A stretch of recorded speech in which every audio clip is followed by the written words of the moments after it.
제목을 따라서 하겠습니다. 우리는 무엇을 생각하며 살아야 할까? 오늘 본문 말씀은 흔히 예수님의 비유 말씀 중에 어리석은 부자의 비유로 알려져 있는 말씀입니다. 어느 마을에 한 부자가 있었습니다. 그는 농사 지을 땅을 많이 소유한 그 마을의 유지였고 부자였습니다. 그런데 어느 해는 농사가 너무 잘 되어 많은 소출을 얻게 되었습니다. 그래서 부자는 많은 곡식을 보관할 창고를 만들려고 합니다. 지금 있는 창고도 작지 않은데 여기 본문 보면 더 크게 짓겠다, 더 크게 창고를 짓고 곡식을 잘 저장하고 남은 여생을 편안하게 지나겠다고 생각했습니다. 그런데 하나님은 부자를 향해서 너는 어리석구나. 오늘 내가 너의 영혼을 가져가면, 내가 오늘 죽으면 그 예비한 것이 무슨 소용이 있겠느냐? 그것이 누구의 것이 되겠느냐? 이렇게 말씀하셨다는 예수님의 비유 말씀입니다.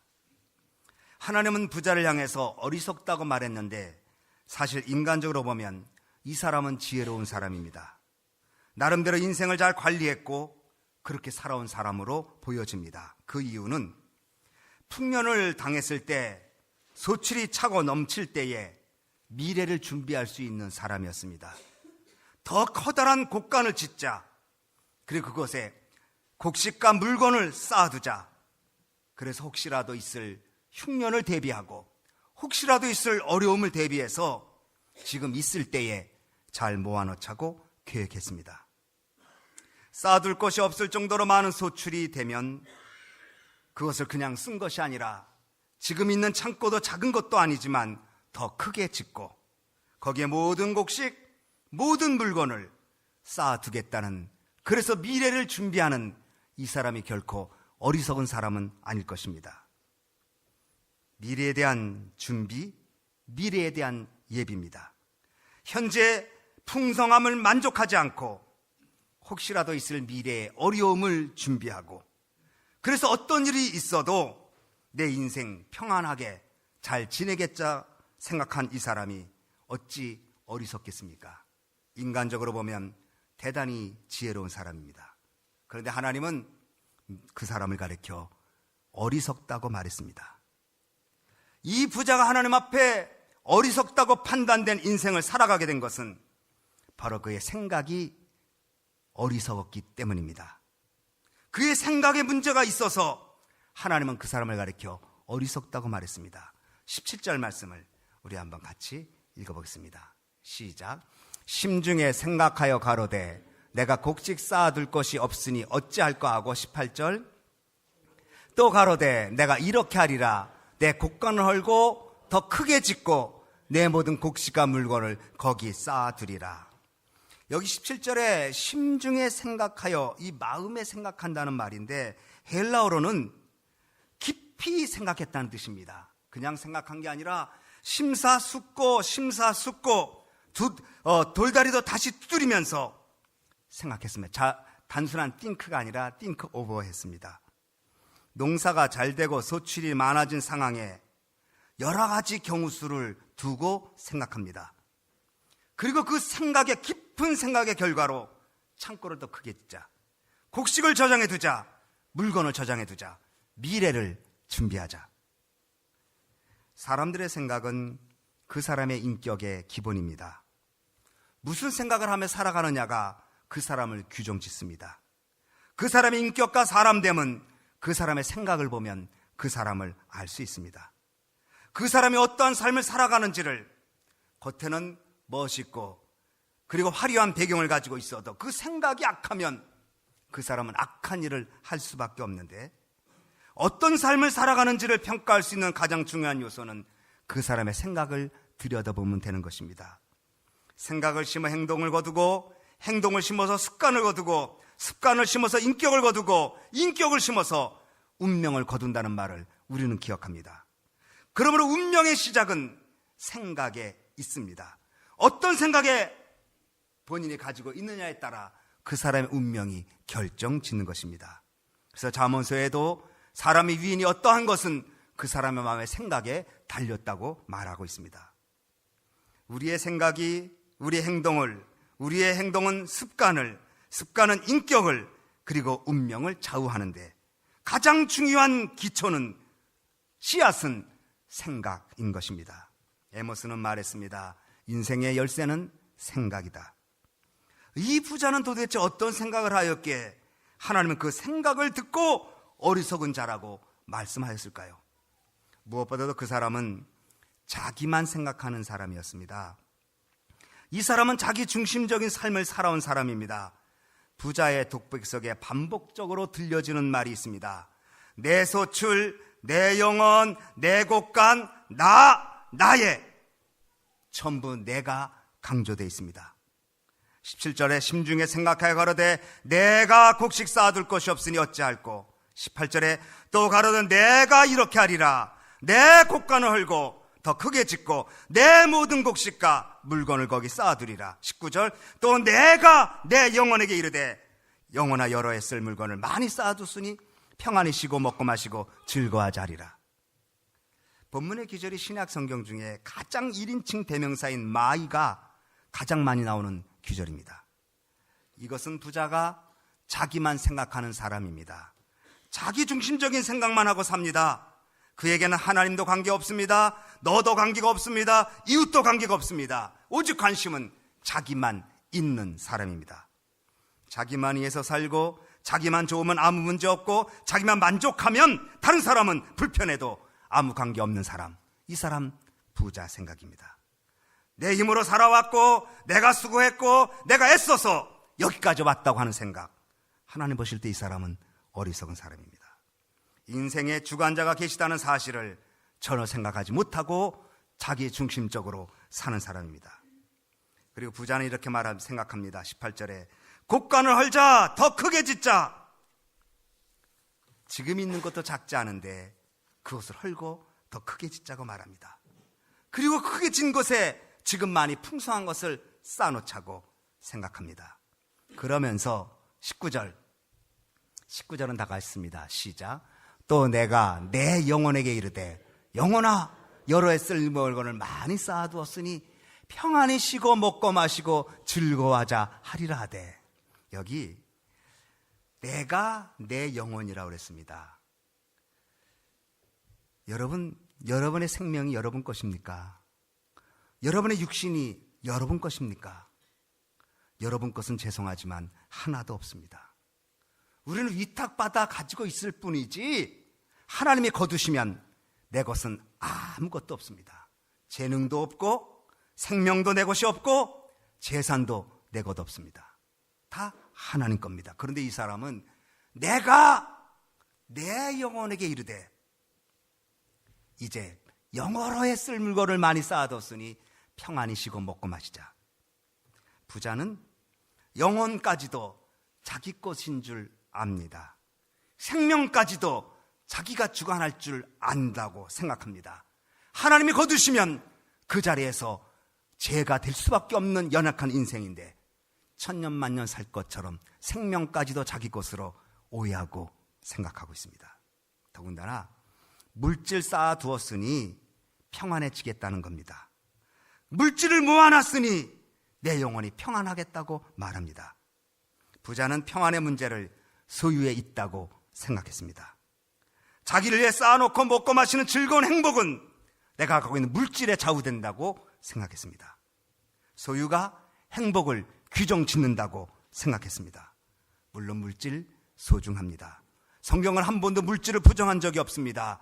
물질을 어떻게 쓰느냐, 물질을 하나님보다 사랑하느냐를 다뤘지 물질을 성경은 죄악이라고 규정지은 적이 없습니다. 그런데 이 사람은 물질을 내 것으로 내 평안을 위해서, 그래서 소유는 나를 행복하게 해준다고 생각했습니다. 그러나 참된 행복이 쌓아놓고 먹고 마시며 즐기는 것에서 오는 것일까요? 정말 참된 평강이 내가 갖고 있는 소유에서부터 출발한다고 여러분 생각하십니까? 우리는 경험적으로 압니다. 내 손에 쥔 것 때문에 평안할 수 없다는 것을.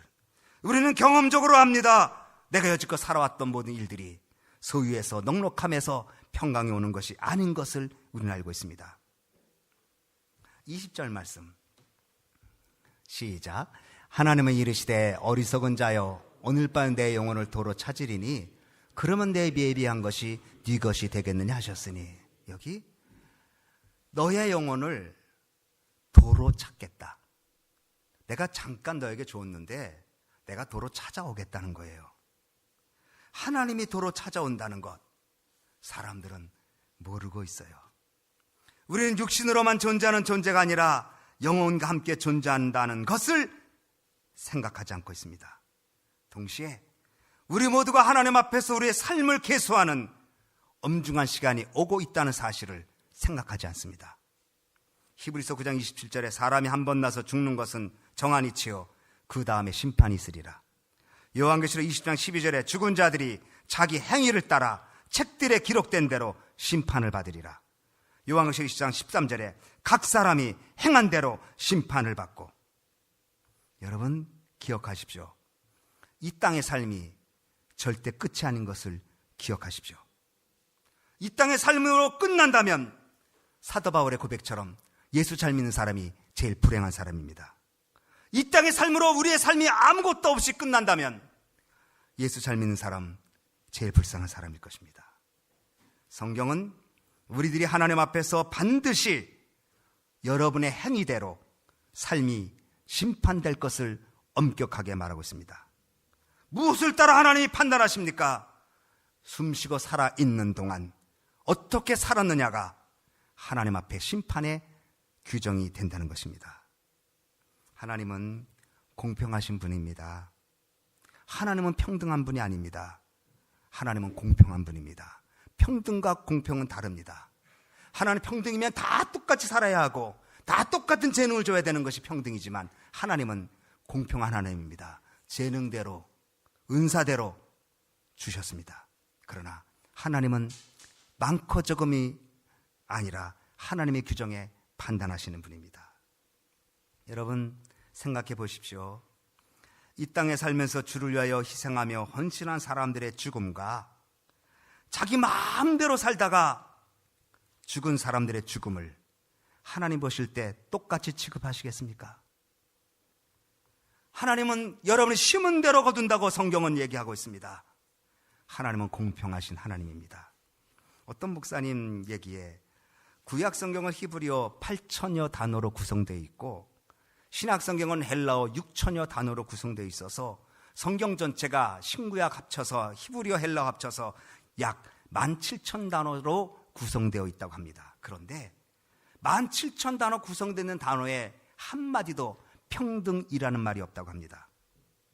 공평이라는 말은 있지만 평등하지 않습니다.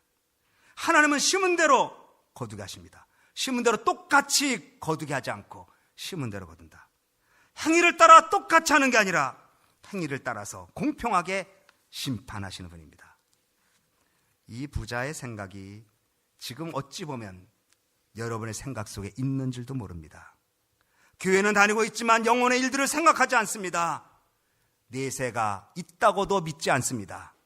이 땅에 신앙생활을 하면서 교양적으로, 윤리적으로, 도덕적으로 착하게 살면 되지라고 생각하는 마음이 있을지도 모릅니다. 그러나 성경은 절대 그렇게 얘기하지 않습니다. 하나님의 말씀은 이 땅의 삶이 끝이 아니라 반드시 하나님이 규정짓는 삶이 있음을 엄격하게 얘기하고 있습니다. 이 비유는 원론적이고 인간의 삶의 근원적인 문제를 다루고 있습니다.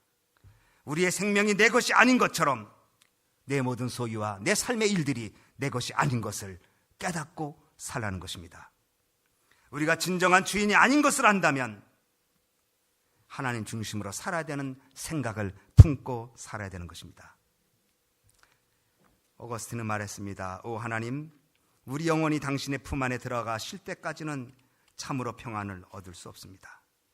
창고를 준비하고 곡식을 쌓아놓고 물건을 쌓아놔서 미래를 준비한다고 한들 참된 평강 있겠습니까?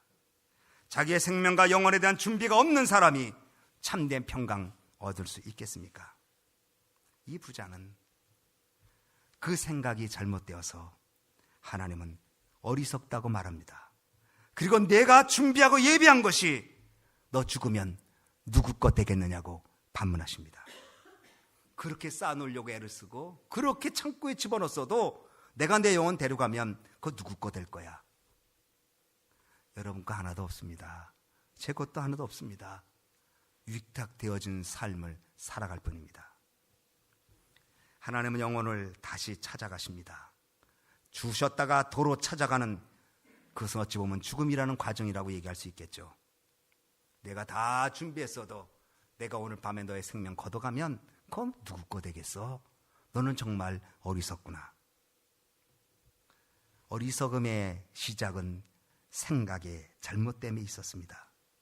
여러분, 생각 어떻게 하고 계십니까? 영원히 존재하고 있음을 생각하고 죽음 후에 삶이 있음을 생각할 줄 알고 내 삶의 행위대로 하나님 반드시 심판하시는 분인 것을 생각할 줄 알고 내 삶을 점검하며 살기 바랍니다. 내 중심, 내 만족, 내 마음대로 살려고 하지 말고 하나님이 나를 보실 때 너 여태까지 이렇게 살았어? 내 영혼 내가 데려가면 어떡할 거야? 라고 하는 하나님의 엄중한 음성을 적어도 생각할 줄 알아야 주어진 삶 속에 주를 위한 삶을 살지 않겠습니까? 세상에는 지혜로운 사람으로 가득 차지만 하나님이 보시면 어리석은 사람으로 가득 차 있습니다. 그러나 세상에는 어리석게 여겨지는 사람들이 하나님 보실 때는 지혜로운 사람으로 살아가고 있는지도 모릅니다. 바라기는 우리 소망교회 귀한 식구들 한 분 한 분이 하나님 앞에 정말 지혜롭다고 인정될 수 있는 영혼의 문제, 그리고 물질의 문제, 내 생의 문제를 하나님 앞에 두고 살아가는 여러분 되어지기를 주님의 이름으로 축원합니다. 기도하겠습니다.